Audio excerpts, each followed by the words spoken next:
Hello and welcome to the Still Moving Podcast. This is your host, Tim Anderson, and I am so happy to be here once again from our amazing podcast studio. I'm back once again with my awesome co-hosts. I said awesome like 10 times just now. I know, you're really expanding your vocabulary. How you guys doing? It's Andrew Dio. I'm going to look up like adjectives, and just going to have them like as a list and like just kind of go through them. My exuberant host. I can't even think of any right now. My outstanding host. I'm going with weird ones. You're the one with the master's degree. My you need to bitter be more host. Than I am. Just because I'm a master, I'm not a master in English. Well, I don't know. It's more of a degree than I have, so you're the master. All right, so are we starting this? Well, I kind of want to show off to our viewers. We actually have new lighting set up now. That's kind of cool. Although you guys can't see the lights. We're very ambient now. We hope that we look better than we did last week. Now we're in high def, and now we have better lighting, so we look worse. Right? Isn't that? I know. Yeah. You can literally see all of my. Well, actually, my head's kind of like glowing right now. I have shiny forehead. I've always had one. Me and Chris. Shout out Chris Cook. What up?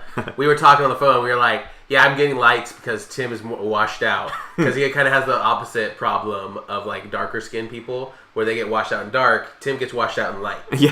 And I was like, "I've never dealt with this being brown." Well, at least in the dark we can see the lights of your eyes, right? That's true. With your complexion, you're kind of just like gone. You don't see anything. You're like Casper. So, Tim, I kind of had a topic that's kind of grinding my gears. Okay.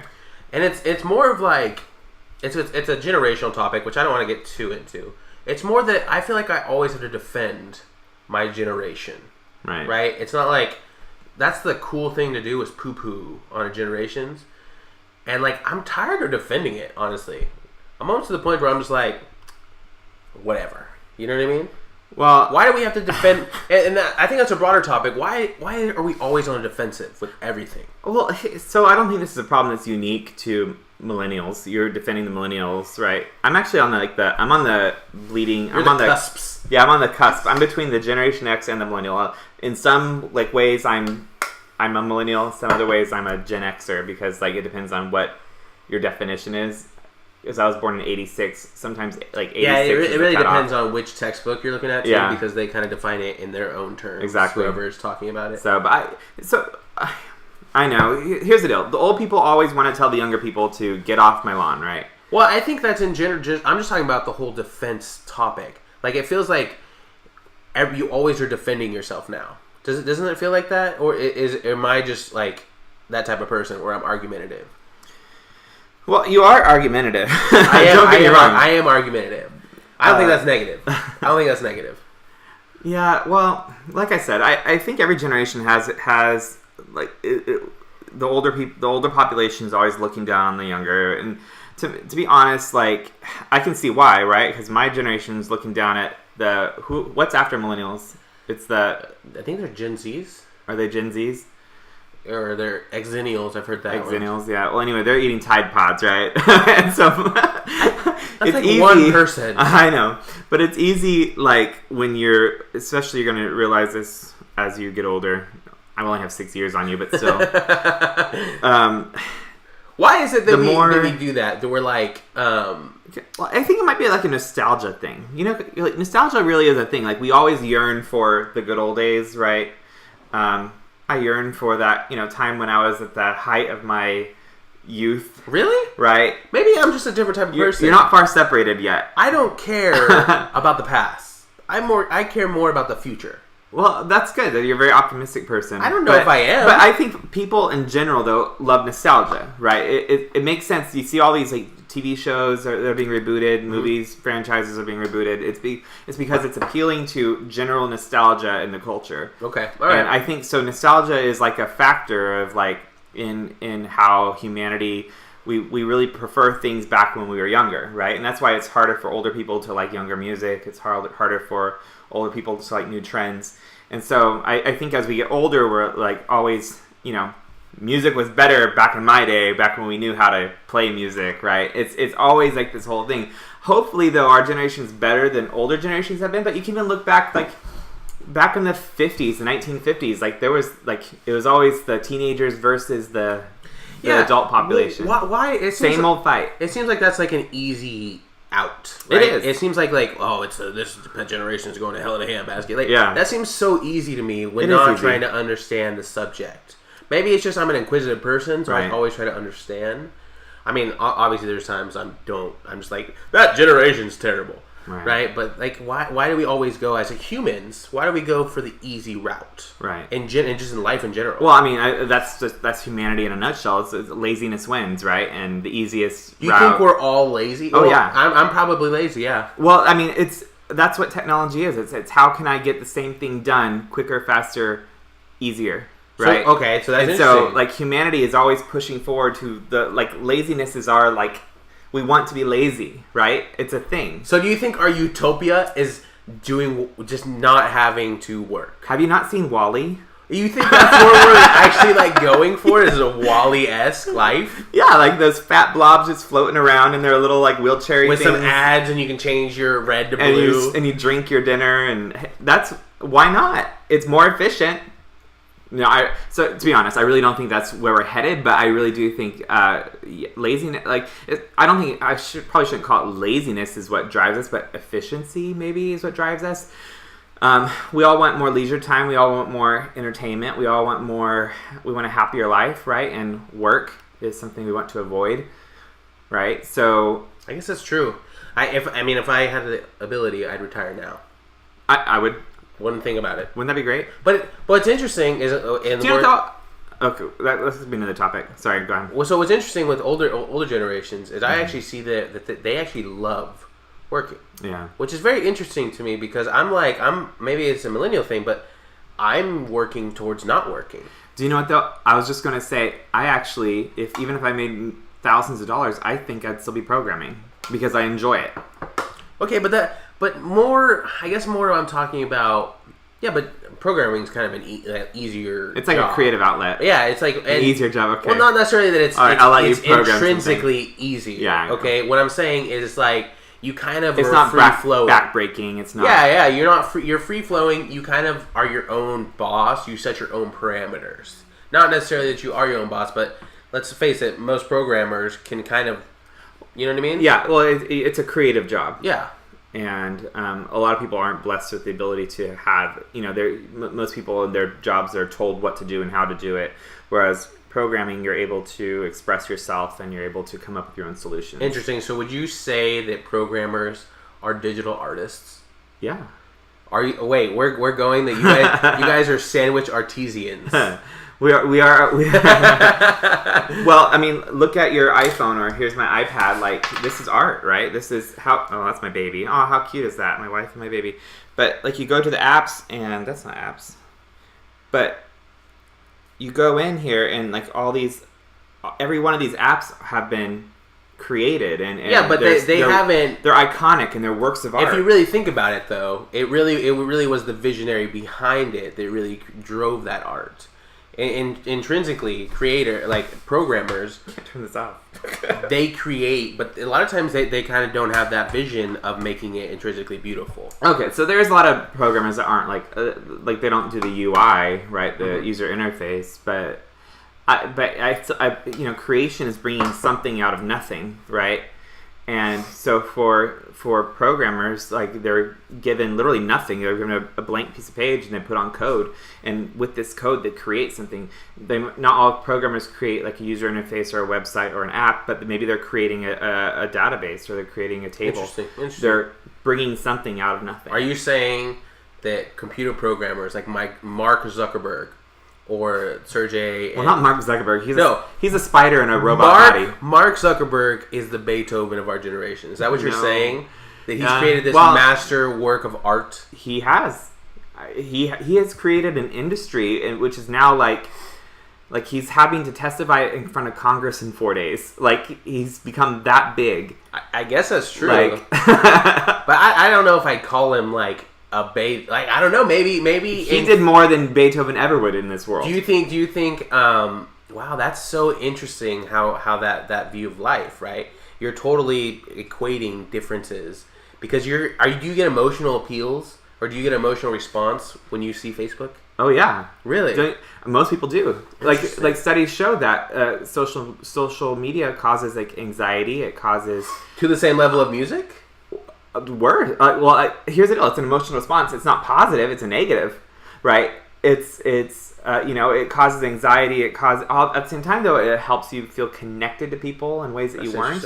Even though I really don't think it's a good way to connect with people. Only digitally is a good thing for you, but it does cause anxiety. I know people. For instance, last night Samantha, she tweeted something about. She was having missed calls on her phone, and so she showed a picture of her iPhone screen, and on the little phone app it had a badge on it, and it had like 30 missed calls. She's like, "Get the picture. I'm not answering the phone," is what she said. But you see these people, and they have all these badge icons on their Facebook and on their mail, and it all this anxiety of like, what am I missing out on, or what's happening, or people are trying to get a hold of me. I told Sam last night, I was like, listen, go on your phone, turn off all of your badge notifications on your phone. Like, just do it right now. And I to our listeners, if you want to relieve your anxiety, turn off all your badge notifications, right? There's nothing happening in Facebook. There's nothing happening in Twitter. Like the alerts? Yeah, the alerts. So like the red alerts? The little red badge. Ah. Turn them off. That's interesting. You want to get rid of a huge load of anxiety in your life? Turn them off. Like, I did this, like, I literally think I did it like a year ago. I just went in, there's a setting in your settings, turn off all badge notifications. So that's why you never answer my text. That's why I never answer your text. And here's the deal, I only go to text now if, like, I need to go text someone, or if I'm waiting for a text. I do still get the bubbles that pop up for text messages. Certain apps I do allow, but I don't, for instance, my email doesn't alert me, none of my social media things alert me. No games alert me. Nothing. Actually, that seems less, because I honestly, the email thing annoys me. Yeah. I didn't even turn it off. I didn't even know you could do that. Turn it off. You're gonna relieve so much anxiety. And here's the deal: like, just because you can be connected 24 hours doesn't mean you should be connected 24 hours, right? And so we're getting into this topic because you're talking about how Facebook or social media could create emotional responses, and my answer is yes, it does. It causes a lot of people so much anxiety. And we need, as a people, we need to figure out what's more important, like our emotional health, interesting, or staying connected. This is very interesting. So, Tim, I have a question. All right, it's kind of veering off topic, and that's what we do, is we veer completely off topic. But what's the deal with you in sports, Tim? Why did you never grasp sports or anything? Like, what was the big thing that made you not connect with sports? Because I am a sports addict. Wow, we're going into some weird areas. Because I'm curious because like I have so much connection with people and others because of sports. Mm-hmm. I'm curious why people that don't have that connection, like what was the draw that did not you didn't like it? I don't know. The funny thing is like growing up, my dad was always watching some kind of a baseball game, football, all that kind of stuff. Like, it's not like I grew up in a home that didn't have sports. My younger brother Charlie was in football in school. Mm-hmm. My older brother me and my older brother, when we were growing up, we really got into video games. Like, really, like, we were playing video games all day, every day. Like, Super Nintendo. And then when I was, especially before I was like in 6th grade, like if I wasn't playing video games, I was outside playing with my friends. But we weren't playing sports. We were just playing, like, I don't know what we were playing. We were just hanging out. Yeah, I guess that's interesting because like we were riding our bikes. I remember when I was a kid and I was outside playing, most of the time we had a ball, right? See. And we were playing some competitive sport. And like that, I mean, that's I guess how I connected to friends. Yeah. Like, see, I didn't have a lot of, there was like, I think I was like the only boy on the street. Okay. It was me. There were the fratskis that were further down the street, and like they didn't really play with us. And so in my little cul-de-sac, it was me and a bunch of girls. So I guess interesting. But I don't think that's why I don't play sports. I just never connected with it. It's interesting because I only hung out with girls too for a while, but I made them play sports. If they wanted to play with me, I was like, okay, we're playing baseball. See, so my disposition is different than yours though too. Like I was always very creative as far as like I was always drawing. I was always like making things, right? And which probably led me into my career path and my interest path, right? Yeah. And so for me, instead of like playing a game or doing something competitive, I'd rather be making something.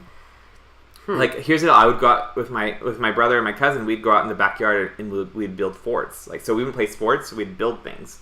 Like, so we built like these big. Like, my dad had a whole lot of scrap wood in the back. We'd build big forts. It was a lot of fun, but it wasn't necessarily sports. So I don't know why. I know I need to probably find a therapist to help me track this down. Well, I don't know if it's something you need therapy over, but it just seems interesting because like most people are connected with sports, right?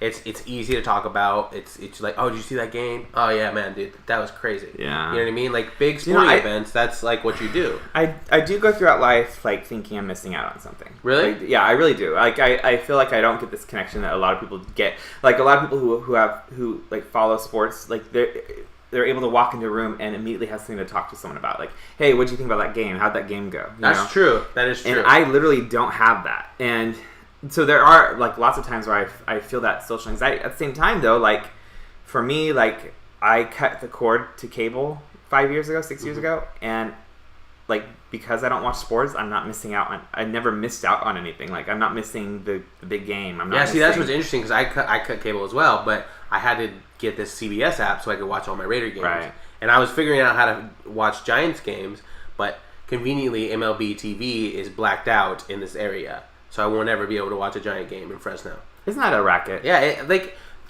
that's interesting. Isn't that interesting how like we have like blackouts with any type of thing? Why? Because do they feel if you're gonna watch it on your app that you're not gonna go to the isn't?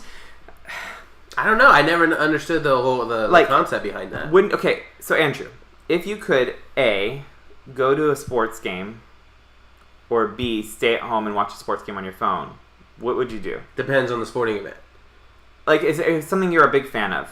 So a Giants game. See, here's the thing. Like, yeah, I would want to be in the park, but also there's other times I wouldn't want to be in the park, right? And it's like I have season tickets to the Raiders, but I don't want to go down to every game, right? Because it's a big investment. A lot of time. Yeah, it's like a really big investment. Do they really feel like they're getting more people in the park by blocking it out regionally? Well, no, I think it's a contract disputes of local providers. Like, so local TV providers purchase the rights of something to exclusively show it in the area. So you have to have their service. So it really comes down to money issues, I'm assuming. But it's really inconvenient that I got this MLB TV and can't even watch a game. Luckily, it was free, so I didn't have to pay for anything. So, okay. So, is it Ed McMahon is creating the XFL again? Have you heard about that? I think that was an Ed. Isn't it Ed McMahon? Vince McMahon. There it is. McMahon. Yeah. He's creating the XFL. And see, here's the thing. Here's the reason why his first NFL thing failed, is because he didn't focus on the competition aspect of it. Right. He focused more on the theatrics of it. Right. And while it was more like wrestling meets. Yeah. So while sports is entertainment, right? There's still something that unlocks a competitive aspect in individuals. So there's still this aspect that is real. Yeah. Right? Because like it's like, it has to be something that anyone could possibly do if they put enough time to it. Yes. Right. That's that type of thinking. So it unlocks this like this awesome feeling. Well, so the prompt. So I read some of his like what his thoughts were on the new XFL that he's bringing back. Yeah. Because he's not doing it the same way he did it last time. He's doing it a completely different way. And a lot of this is a response to the whole kneeling gate thing that happened last year with football. You know, a lot of people, like my dad, stopped watching NFL because of this whole situation, right? Of Colin Kaepernick kneeling at the which is very interesting because I always thought about this. Is like that's just one player's response, right? It's not like the company has ever done anything. I know, but it's just the fact that the company didn't force them to not do that. Well. Isn't that interesting, though? Yeah. Because if we're talking about it, NFL's a business, and they're not compelling their employees to do something. As a business, they should have been able to realize how big of a hit non-patriotism would hit. Anyway, I get it. It was a huge drama, but what it's all leaning into, though, is that Vince McMahon is bringing back the XFL. And here's an actual thing. I actually might be interested in watching the XFL. But why? And because it's going to be shorter games. And it's going to be a lot less downtime. Like, what my big thing with football is I'm so flippin' bored most of the time. Because, like, I can watch a soccer game. I've actually watched a few soccer games before, and I enjoy watching soccer games. That's so crazy. Isn't that crazy? It's because it's always going, right? Like, the ball's in play. Yeah. Like, it's never... Like, football, it's like, okay, stop. Now re-strategize. Now blah, blah. And then while they're doing that on the field, there's 10 commercials. And it's like... to me, it literally like drones on. See, that's very interesting because what you're looking at it from an iceberg perspective. You're seeing the tip of it. You're not seeing the whole aspect of the strategy, the drama and the strategy, the whole like game planning and all the different plays. That bores me. Really? It really does. I don't know. Like, it's and maybe it's because I wasn't raised into it. Yeah, that's true. You know what I'm saying? Because I have like a fandom. Like, let's say the Raiders. Like, Right. I am in since I was a kid, right? And now it's become this thing where like I'm in till I'm probably dead, and my kids will be in. And it's so weird because it's like I'm a part of something, but yet it doesn't mean anything for me, right? If they win, that doesn't affect me at all. For you, it's this whole tribal thing. This is your tribe now. I guess so. I guess that's where I don't do it politically. I do it with sports. Sports is my tribe. Yeah. Because I'll talk junk to you about sports all day, but when it comes to other stuff in life, like I don't know, like left or right, wing, I won't talk junk because I'm like I don't care. Yeah. Well, so for you, like, I'm really into politics. Like, I watch sports a lot and get into sports. I literally sit and listen to people like I watch the news and I watch Ben Shapiro. So do you get your tribalism? I guess that's where my tribalism is. It really is. To me, that's just like it's not fulfilling because it's like I'm tired of this. Like maybe it's just our different personalities too, but like the sports, at least like someone's getting hit, right? Regardless, so it's almost like this barbaric type thing, Coliseum thing. But still, like, I don't know, it feels like it feels real. Whereas politics, I feel like sometimes doesn't feel as real. It feels like I have no control over the situation. Right. Whereas with sports, I feel like I have some sort of control. Well, see, maybe that's another thing, too, is I've never been very, like, sportive, right? So, like, it never feels real to me. Like, I never think, I could be that person out in the field throwing and catching that ball, because literally every time in school when I've tried to catch a football, I've sprained a finger. Yeah, that's actually really interesting, because now you say that, now that I'm getting older and I'm not in the realm of sports, it's becoming different, and now I guess it's going more into nostalgia and tradition. Mm-hmm. But as growing up, the reason you get into it is because you're like, I'm going to be one of those people one day, right? So you're working towards that goal.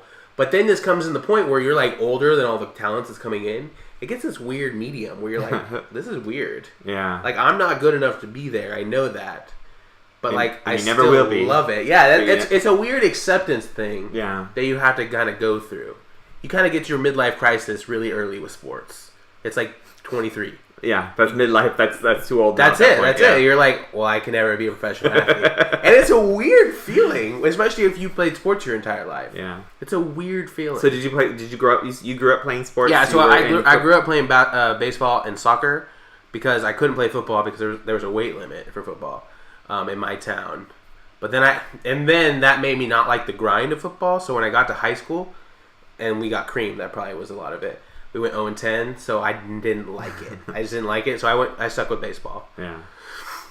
Actually, I grew up playing soccer. I grew up playing. I did t-ball. So I did t-ball, and then I got hit in the face with a baseball, and I stopped playing baseball.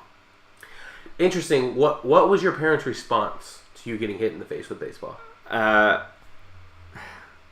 I mean, they took care of me, but that's interesting. Well, but no, not that your parents did anything wrong. It's just like when I got hit in the first time with the baseball, it was almost like you're fine, get back out there. Oh no, that's. I mean, they took care of me and they made sure I was fine. It was t-ball, so I probably was like 6 or 7. It's not like I was like 10. You see it as this traumatic event, though, right? Well, yeah. I don't want to be hit by baseballs anymore. To me, I was like, that's nothing. Right. It's weird. I was hit in the face. Yeah. Yeah, no. You get hit in face. Okay, no. Well, so, yeah, I've actually, now I think about it, I've had a lot of traumatic experiences with sports. With sports? Is that what it is? It's just because you continue getting hurt? Because I can't play football. I literally cannot catch a football without spraining a finger. I'm doing it wrong. I know I am. You're doing it wrong. But it kills me and it hurts. And so now whenever I think about, like, even if I think about someone throwing me a football right now, in my mind I'm like, I'm going to hurt myself. And like even like we were out playing the game last night with the youth. Every like few seconds, I thought I'm gonna fall over and twist an ankle. Really? Like every. So few you're seconds. actually worried about it. See, I guess I've never had that. Yeah. And I think most athletes don't. Right. Because I feel like I hope they don't.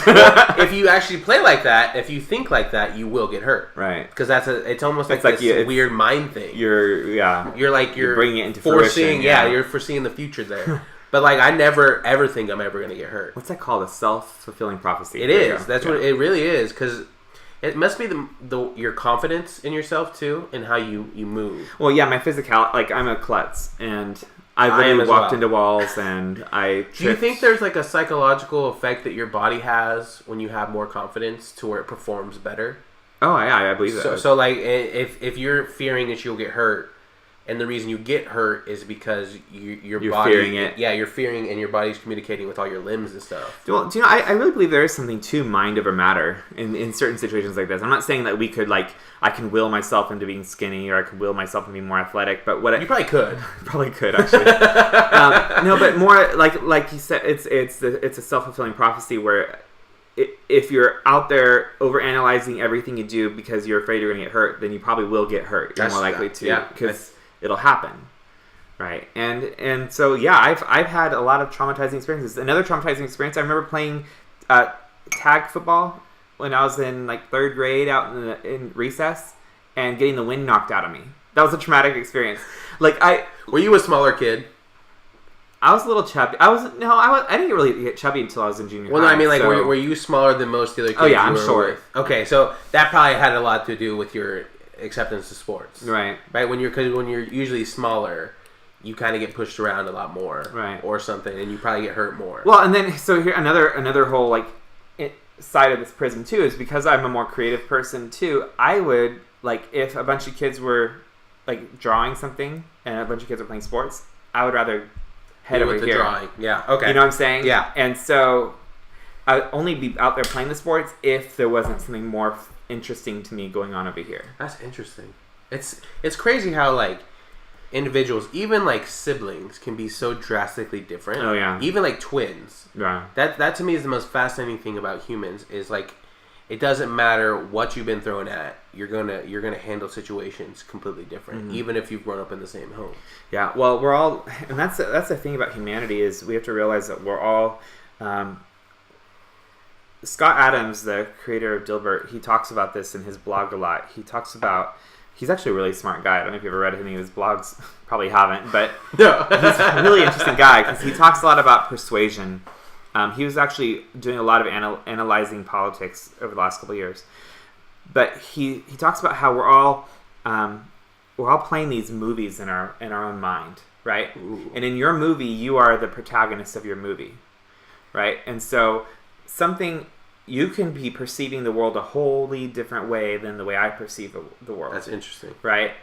And what's amazing is and so the idea is we actually don't share the same reality. No one shares the same reality, because that's so interesting. Because things that happen in your movie might not be happening in my movie, and the more I think about it, the more I realize this is true, because we all perceive the world differently.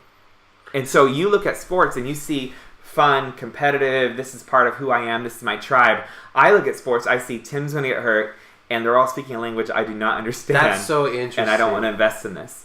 That's right? So and so crazy. At the same time, though, we could still be friends and still be congenial, because we have other parts where our movies are overlapping. Like we both go to church together. We both have we love board games. We both have different interests. So it's weird because pop culture, our nerdness like connects us more. Our nerdom, yeah. Yeah, it really does, because I'm a giant nerd, but I love sports, right? So I can connect you with like weird nerd strategy games. Yeah, well, now like Star Wars. Sorry, like get out of here with your tricks. I know. Tricks. I'll get you in a check soon. I don't think so. It's, to me, the fact that they don't have a currency system really boggles my mind. So I'm not about that. Well, they're in the future, though. Yeah, but no way humans will ever go without currency. I agree with you. So I was always like, this is garbage. That's the whole optimism of the... Yeah, so I was always like, this is not real. Yeah. There's no currency. Kick rocks. But yeah, our movies are overlapping in these pop culture areas. I guess you get to the question of what's real then. Right? Because if you're viewing something and it's completely different than how I'm viewing something, what is the actual correct picture? So the thing is, with this idea that we're all playing these different movies, we have our own realities, there is, I, as a believer, believe that there is an objective truth in the world, right? And I believe that it's been revealed to us through the scripture. And so that's why it's important for me to base my worldview on the scripture, because that is outside of my own worldview. That's interesting. That's a good way to think about it. And that's a really good way to think about it. And that's why Christians believe, or should believe, that the Bible is if you believe the Bible is the Word of God, inspired by God, and completely breathed by God, it's something that for you to base your reality on. Interesting. And so even though I am playing my own movie in my own life and my own perceptions and my own realities, I get my objective truth from Christ. From the Christ. From Christ. The Christ. The Christ. Well, John Stamos. That was accurate. Wow. But kidding. Yeah. But yeah, since I'm able to base my reality, I'm able to not base my reality, but to square my reality with the Bible. And if I find something within my perception or within my movie that doesn't go with the Bible, then that's a way for me to reform my own. Okay, so movie. I have a question for you. All right. And we're going political, so if you want to shut off, now is the time. Now is the time. Now is the time. So how do you feel about Trump winning the evangelical vote? Right. But is nothing like, how do you view him as a Christian? Because that was the Christian choice. Right. How do you view that now, and looking at kind of the antics of him as a person now? Like, how? Yeah. Because we built this morality thing with him. Right. And now it's kind of like, he's easily one of the most immoral people. Yeah. So how do speaking as a Christian person that voted for him, how do you feel about that whole like Christianity aspect of it? Well, so the thing with politics is I have to I don't know, you have to make decisions. Here's the deal. When it came down to that election, I don't... Obviously, yeah. Hillary was not a great choice at all. Hillary Clinton was not a moral character in my opinion either. And on top of everything else, like, I know people are they call conservatives a one-issue voter because we vote with the abortion, with, whether or not a candidate is pro or anti-abortion. Yeah. Really, if you see abortion as the murder every year of millions of children, then that's a hill to die on, right?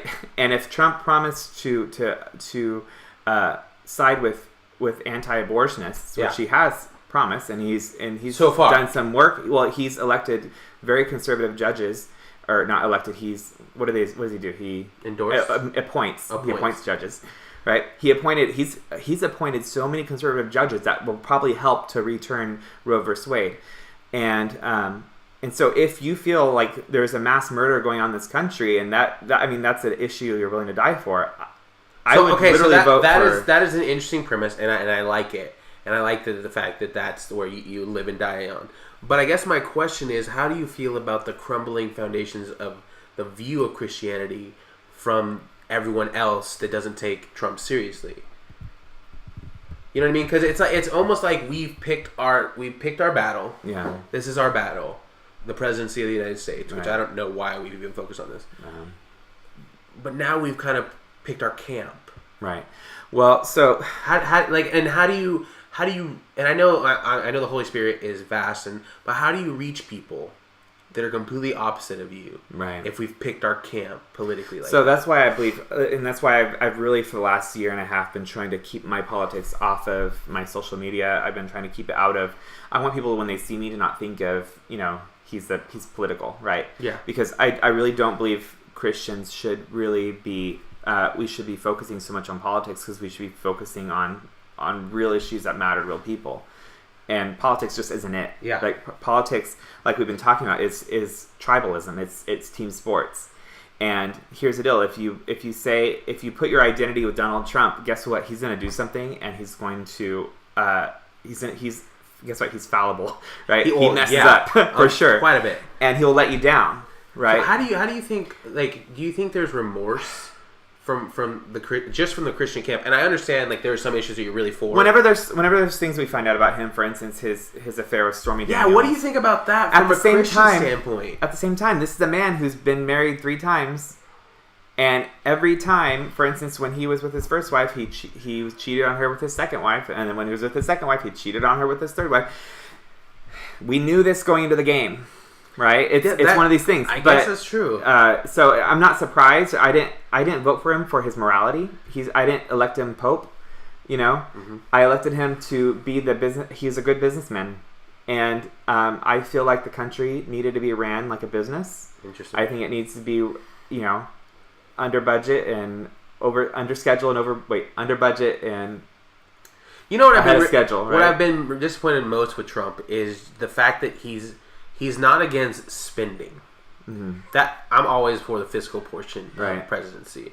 And I think he's actually a Democrat if you really think about his spending policies. So here's the deal about Trump: is he's not an ideologue, right? He's not a conservative. He's not at all. And he's not a liberal either. He is a populist. And so with the populist, they go with whatever is more popular. That's so crazy Right? to me because and that was one of my biggest things. I was like, this guy is a Democrat because and his policies are democratic. A lot of them are. And what's so interesting is liberals hate him so much that they don't see that he's doing all this stuff they want. What they don't understand, Andrew, is if they would just come to the table, they can get a lot of their stuff done if they wanted to, if they would work with him. And because here's the deal, he's not an ideologue. He's not going to die on the hills that a lot of conservatives would die on.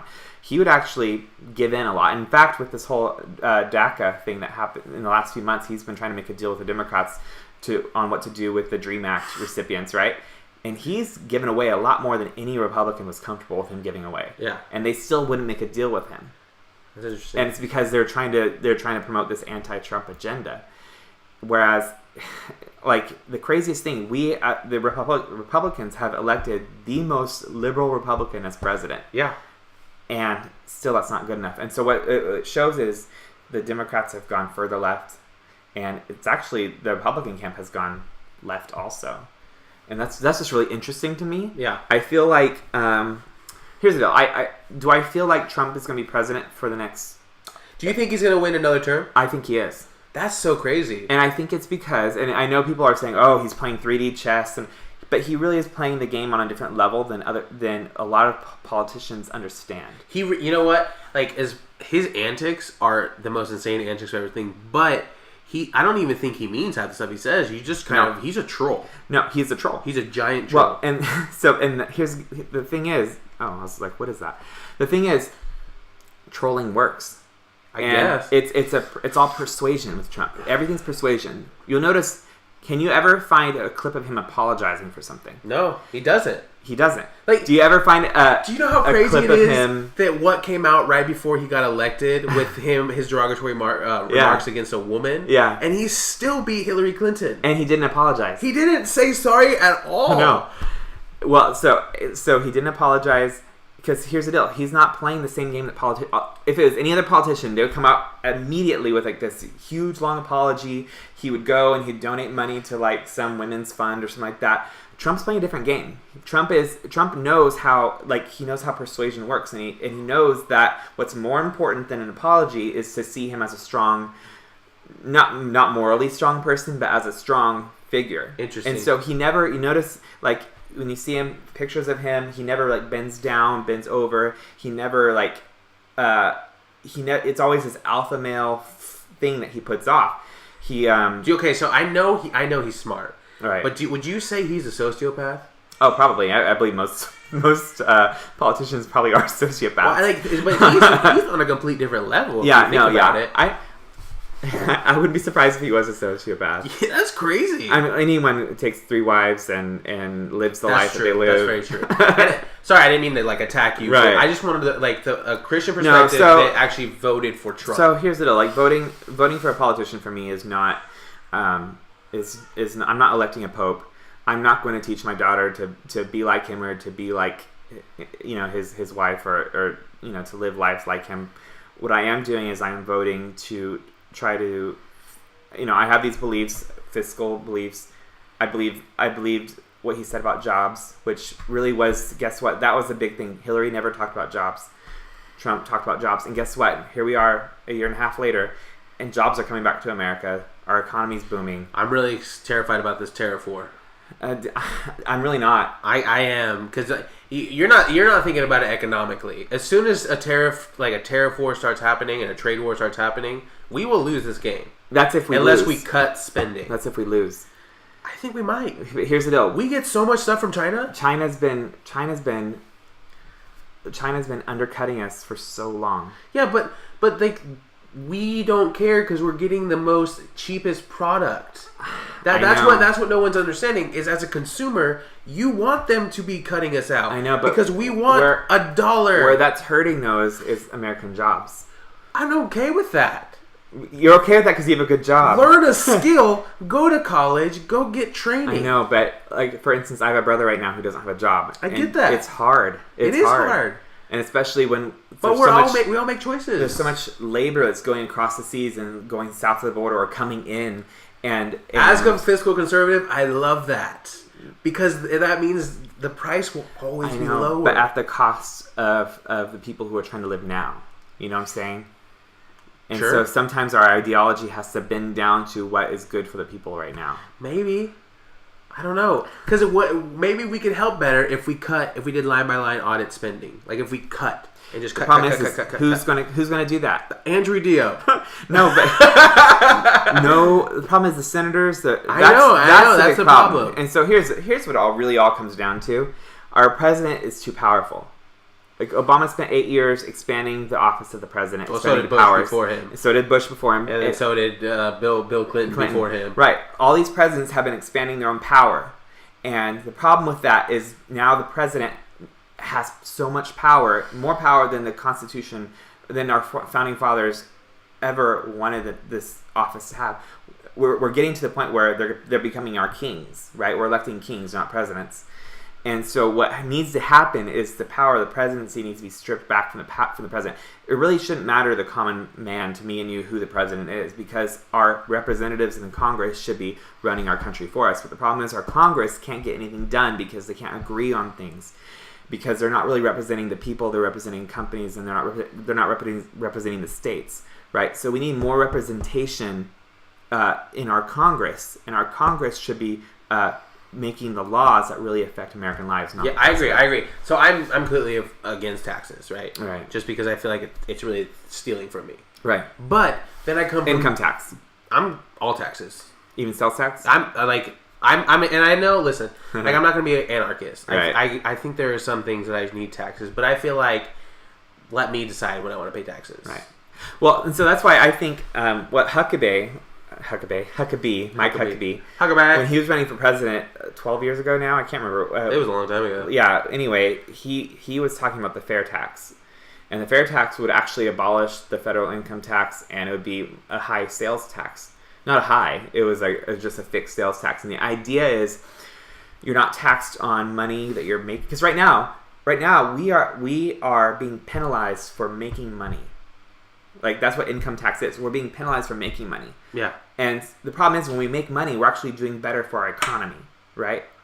What we should be penalized on is spending money. Yeah. Because that's when money is leaving us. And especially if we're spending money overseas or going out, we're actually losing, the money's leaving the borders, right? The money is and so we should be penalized, therefore, on what we're spending. I guess that depends if you take a globalization outlook on life, right? Because I'm all about money traveling around the globe, because then it strengthens all other currency, right?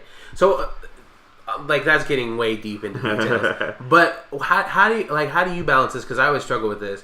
Is Jesus saying, "Give to Caesar what is Caesar's," right, and then hating taxes? Like, how do you balance that? Because obviously, to me, that speaks on a whole different level of this is not of you. This is not your world, right? Right. So do what you are required to do. Right. Well, but as my Republican or I guess my conservative side, because I don't even know if I'm a Republican anymore, I hate taxes. Right. How do you balance that? Well, so here's the deal. Jesus, when he was walking on earth, the thing about Caesar is Caesar was the king. Mm-hmm. And Caesar and citizens of the Roman kingdom, especially the Jewish, they weren't citizens, they're the Jewish occupied people, right? Mm-hmm. They didn't have a say in how they were being governed, whereas you are living in the United States of America, therefore you are a citizen and you have the right to vote, and you have your government is actually working for you, or supposedly, right? Mm-hmm. And so we shouldn't be so concerned. Like here's the deal: if the government imposes a tax on us, yes, give to Caesar what is Caesar's, but at the same time, you have a right as an American citizen. You can do something about it. But right? Can I? I mean, well, I was saying, can I, from a biblical standpoint, is revolting acceptable? No, I would say no, right? No. Like an anarchist revolt, no. But I think what is acceptable is a revolt as far as in electing in representatives that represent your viewpoint. Interesting. Okay. Because that's... So you're advocating for Christians to even be involved more, whereas I think I'm kind of advocating that So give to Caesar what is Caesar. Yeah, don't overthrow Caesar. But here's the deal: in America, we are all Caesar because we're a self-governing body, right? And so, like, we are Caesar. Like, we're 1/300 millionth of a Caesar, right? Is there 300 million of us? I can't remember how many. Yeah, I don't know. There's a lot. But so my viewpoint is like. It's a different context, that whole thing. At the same time, though, like, once if our government expects something from us, we should do what is right, and we should live under the authorities that are placed above us, and live accordingly, as long as it's not going against Scripture and what Jesus said. It's a very interesting fine line that you have to walk. Right. Being a Christian and then being in, like, I guess, in the secular mind. Right. So very interesting. One thing about being a believer and you know, the centurion in the Bible comes to Jesus and asks him to heal his daughter. But what he says to Jesus, he says, you are a man under authority, as am I. Right? The centurion says that. And the reason he's saying that is because he has to appeal to his superiors to do things. And he's saying, Jesus, I understand that you're here to do what God has sent you to do, right? And one thing as believers, we have to realize we are all under authority, right? We are under the authorities established above us. For instance, you know, our government, but also our parents. That's why honor your parents is so important in the Bible, is because we are literally in this world under authority, and we need to be respecting every authority given to us. We need to respect our pastors. We need to respect our elders. And then especially our Scripture is our highest authority in this world, right? We should be always appealing to the Scripture. We should always be appealing to, putting that before us. And so the idea is you have to listen to all the authorities. I should listen to my parents, but if my parents go against what the Bible says, then I need to that's a higher authority in my life, right? Interesting. Okay, and I get what you're saying. Goes against what my parents say, or so you have these levels of authorities, and you have to figure this out. And very interesting. It's something that we need to come to grips with. We need to realize, okay, well, what is the highest authority in my life, and are my priorities correct in this? That is it. Right? That's a very interesting way to put it. Figure out what the top priority is, and what that law is. That's very interesting, because that comes an aspect. Where do you value God in this equation? Right? Is your highest authority the law, or not law, but Jesus Christ? Right. And does your government supersede that? Right. And so we're talking about governments here, but a lot of people actually live with, my highest authority is my emotion, my heart, right? Mm-hmm. Disney says, go follow your heart, follow your dreams. So I know a lot of selfish people who their highest authority that they appeal to is my dreams. If this gets away in my dream, it's not okay. Even if it's in the Bible, if it goes against my dream, not cool. Here's the deal, though. We need to realize, this kind of goes back to our thought about our own movies playing in our own heads. If all truth is relative and all truth is subjective, then we need an objective truth, and that objective truth is the Bible. What would you say from the argument of... Because I got into an argument the other day about... You ever wonder what God's plan is for you right now? And the aspect of, what if there is nothing? Right? And I was like, well, what a sad life to live if you have no hope. You have no purpose, right? And his response was, I guess it's where we view life as different. Is I feel like humans are made to make their own purpose. Well, Satan thought the same thing in the Garden of Eden. That's true. So, like, I was like, well, that's like the oldest argument in the whole era of human history. And I guess my response was, I guess that is where we differ. I hope for your sake you're right. You know what I mean? Because hopefully you are. Well, it's kind of like, it's kind of if I handed you an iPhone and you had no idea how to use it, and you didn't ask anyone how to use it, and so you start using it to cut your carrots on or something like that, right? Like, what are you doing with that? I'm using it how I want to use it. It's like, but no, you have something greater than a cutting board.